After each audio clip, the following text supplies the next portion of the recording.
If you had the opportunity to ask somebody who had time traveled back from 2100, what would be your top questions for them? I think one of my top questions would be, what share of the world are living on less than $20 a day? I think for me, looking into the future, what I want to see is a world where most people, or everyone in the world, is living a comfortable life. Now, we can capture that with extreme poverty rates, which is basically a few dollars a day.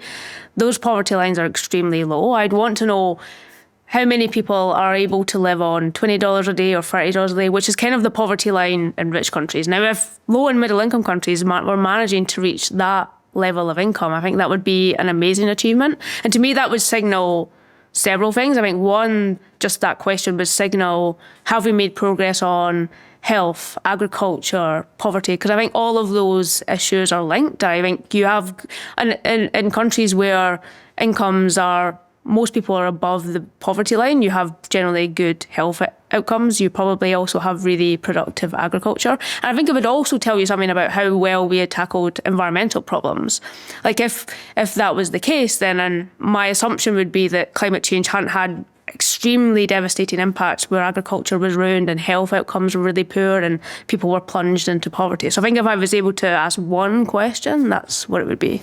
I think that's pretty smart because, in the end, it's all measured through human welfare. It's not like the end goal is less plastics or even a certain temperature. It's, are humans thriving, which is very much what the Gates Foundation tries to prioritize.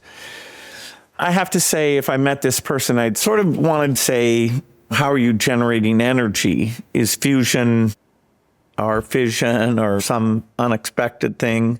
And then understanding how the AI was either helping them come together to be less polarized or how they dealt with that challenge.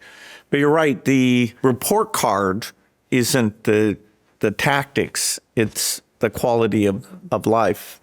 Yeah. So what do you do to relax when you're not working so hard? So I'm really into exercise. So I like running and going to the gym, and I do a lot of bouldering, which is like climbing without ropes.